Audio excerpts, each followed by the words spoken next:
one of my all-time favorites, Carl Jeffers. Carl, good morning, pal. Welcome back. Good morning, Sid. Good to be with you today. And incidentally, my Huffington Post piece on the Donald Sterling issue actually just posted early this morning, so it's up, and people can go to the Huffington Post site. It's great. I've already read it. It's titled "Racism: Carl Jeffers, Basketball, Race, Donald Sterling, Affirmative Action." And you talk about you being on with Imus last week, talking about the Supreme Court's ruling on affirmative action. Mm-hmm. You talk about how you like the fact that guys are kind of standing up now and saying no more of this. Let's start with the Supreme Court, though. That is a big deal. Mm-hmm. This is going to be left up to the states now, which basically says goodbye, because the states aren't going to enforce it. That's right. What do you think now about the affirmative action pretty much being bye-bye? Well, well, first of all, even without the Donald Sterling incident, that's the reason why I was bringing it up last week and responding to it, that I felt that the Supreme Court's decision was wrong. Regardless of the merits of affirmative action or not, the premise that bothered me the most really was reflected in the mass responses of so many Americans to the Supreme Court decision. And that response was with, Twitter responses, emails, letters to the editorials, was basically, it's summed up in two phrases. Either we don't need affirmative action anymore, or the reasons for it have all passed now. And underlining that premise is sort of a subtle inference that part of the reason that people think we don't need it anymore is because we've progressed to the point where we have an African American in the White House. And my point really was twofold. One is that the Sterling incident is exactly the point I was making, that you cannot make a judgment that we don't need it anymore because the very reasons that caused the original implementation of affirmative action, and maybe they need a better word or a better phrase, but it's certainly better than race-based quotas. I think people seem to respond quite negatively to that right away.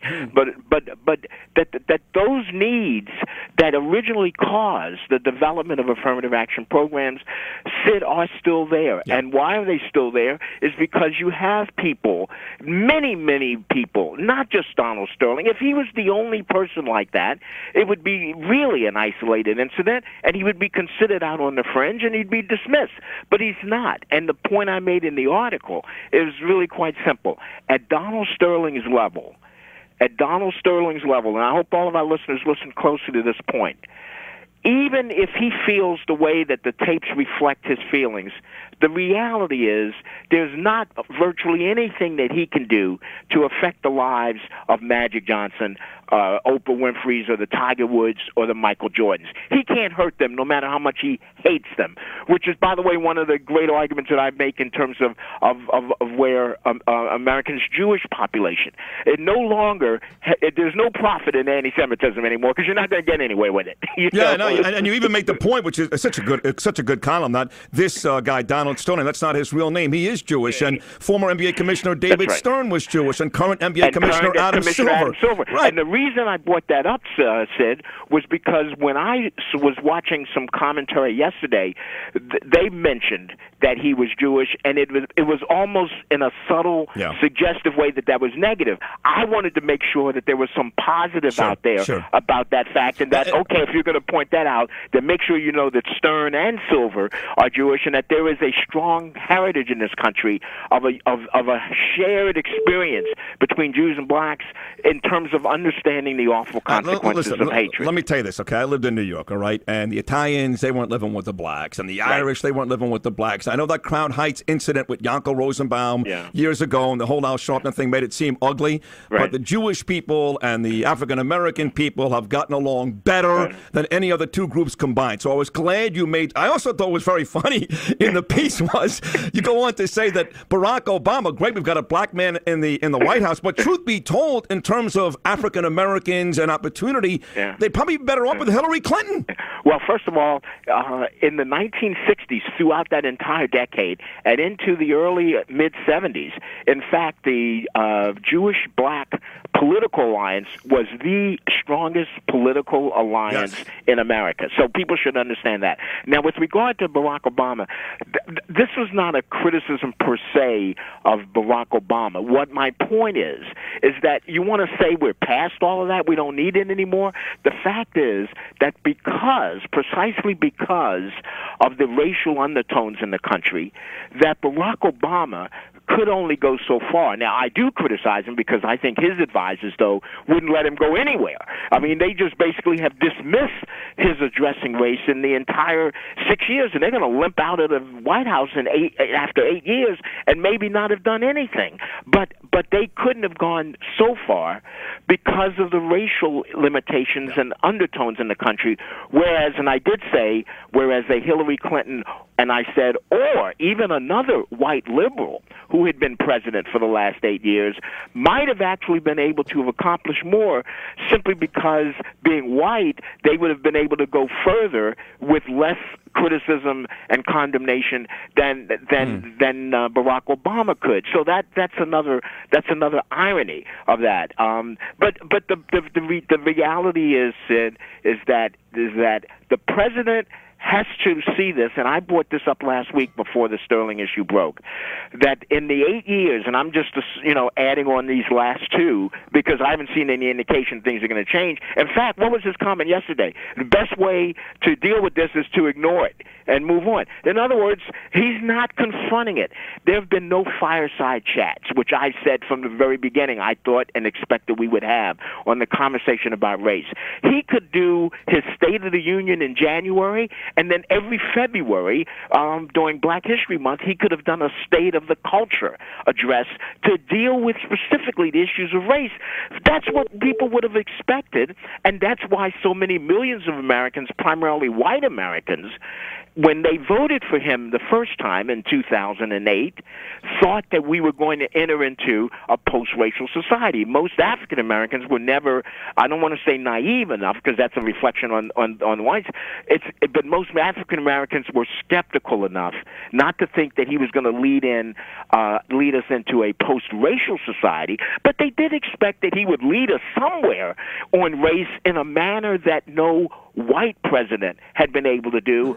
And I must confess that if the last 2 years are anything like the first 6, he will leave office and, in fact, I think, by the judgment of history, failed to even accomplish what any white president, particularly a Democratic liberal white president, would have done over race, and most of the failure would have been due to his own judgment and the judgments of those around him that he shouldn't tackle these issues when he had so many other political hot balls and hot potatoes to deal with. Yep. Carl Jepper is joining us right now, terrific columnist. The Huffington Post, his new story is out today talking about Donald Sterling, affirmative action. It's a really, it's great. And he's great. Listen, you and I talk all the time. You're on every year to commemorate the death of Martin Luther King. You're on twice this year because this was the 50th anniversary, and you're often on to talk about topics like this, racial stuff. And I think I do love to integrate the sports issues as well. Yes, because they you know are. what, Sid? I actually, back when Sterling negotiated the settlement with the federal government over discrimination in his housing units, back then I was saying that the black athletes are not doing enough to protest these kinds of situations, and that's where I disagree with Brian Gumbel, only mildly. But he says that they're under a contractual obligation to play. My feeling is the Clippers should play, but not because of any contractual obligation. If you say those things to me, Don, Sid, if you say those things to me, the hell with my contract. I'm not playing for you. Right. But if I'm in the playoffs, I'm going to play for myself and my teammates, and we're going to do everything we can to defy you and defy what you stand for and show you that we will stand together. That's where I differed just a bit with Brian. Well, I like what you said better than Brian too. But but the point of the beginning of this talk was that you and I often agree that while we've come a long way, and certainly since Dr. King, God rest his soul, who you knew personally, while we've come a long way, instances like this, and again, you know, we had a story years ago, obviously, Carl, where a bunch of guys in Texas tied up an African-American man to the back of the truck and drove around till his head came off. I mean, that's real ugliness, okay? Right. This is just some old crotchety white guy who happens to be a bigot and a racist and a bad guy. But this is a reminder that although we've come a long way, we still have a long way to go. Well, Sid, the reason why I'm able to use this to tie into the affirmative action debate, and I ask well-meaning whites to essentially, you know, let's put down the cleaver on this, because that issue generates so much emotional response, but I'm not responding in that same emotional way on the other side. I'm saying let's reasonably think this out. And here's the finishing of that point I made earlier. At Sterling's level, he can't hurt Oprah. He can't hurt Magic. He can't hurt Michael Jordan or Tiger Woods if he feels this way. But, folks, I want you to think of this. If you go several levels below Donald Sterling, the people at that level, if they feel the same way, and there's no way to measure how many feel that way and how intense it is, but if they do, they are in a position to prevent many African Americans and Hispanics in the corporate and organizational and business entity level world from being invited, from being promoted, from being hired, and from being included. If they feel the same way Donald Sterling does, at the lower levels, they do have the power and the influence, even subtly and even subconsciously, to reflect that in hiring, in inclusion. And when he says, I don't want them at my games. First of all, where did he get this my games? Like, you know, but aside from that, my point is that they can make those kinds of judgments and decisions, and that's why sometimes you need a countermeasure to thwart that, and that countermeasure can be some form of affirmative action, or at least a requirement to demonstrate that you are doing enough to promote or to bring in diversity into your workforce. And I only ask people to understand where at his level, you know, he can tell his girlfriend, I don't want Magic at my games. But if Magic wants to go, Magic can buy the seat right next to him and be there every night if he wants. But down 5 or 6 levels lower than Sterling in corporations around the country and throughout America, if they feel the same way, they can have an impact, because the African Americans and Hispanics that they deal with at that level do not have the Magic Johnson influence or Tiger, and they can keep them from being invited, from being promoted, or from being hired. That's a great point. But just on the way out here, again, Carl Jeffers doing a tremendous job. Just been an ugly couple of weeks, right? You go back to the guy that went on a shooting spree in Kansas City, to the JCC, and ironically, he killed 3 people. None of those people were Jewish, but you knew what he meant, what he was set out to do. That's right. Then you have the Donald Sterling thing. Then you got the Cliven Bundy thing out of Las Vegas, a couple. And again, these are old white guys. They're all white, all 3 of those guys, mind you. And they're all old, 70, 75, 80 years old, which, by the way, is that good news? I said to my producer earlier, I said, I really believe my children, Ava, who you've spoken to 10 years old. Yes, I've thought about that many times. I really believe that the young kids today are more tolerant. They've been taught. They understand. A lot of these things that we see today are old people that are kind of set in their ways.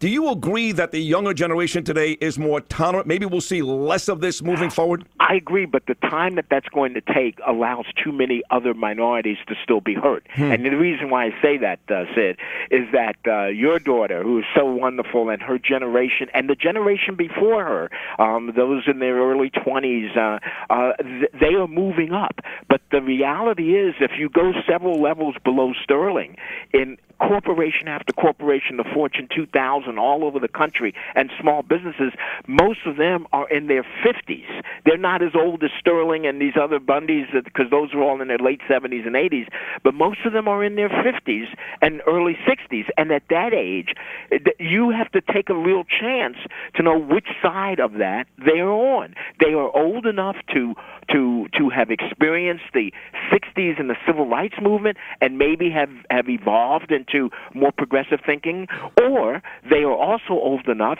to have the residue of the kind of thinking that we see expressed by Donald Sterling. And if they're in their 50s, they would be the ones several levels below Sterling who would be making those decisions about inviting, hiring, promoting inclusion that would affect so many African Americans and Hispanics who, frankly, Sid, are just hesitant to have to wait another 20 or 30 years for your daughter and her generation to take those positions. Well, that's a great point. Hey, listen, I recommend to everybody, I urge you, I compel you, go read Carl Jepper's work on the Huffington Post right now. It's not good. It's great. It's not going to get better than that. And, of course, you are magnificent again, and I love you and thank you and all that good stuff, Carl. Thank you. Sid, thank you for having me. It's always a pleasure to join you, whatever the topic is, and save some time later because the Heat will win at 4-0, and then they'll move on.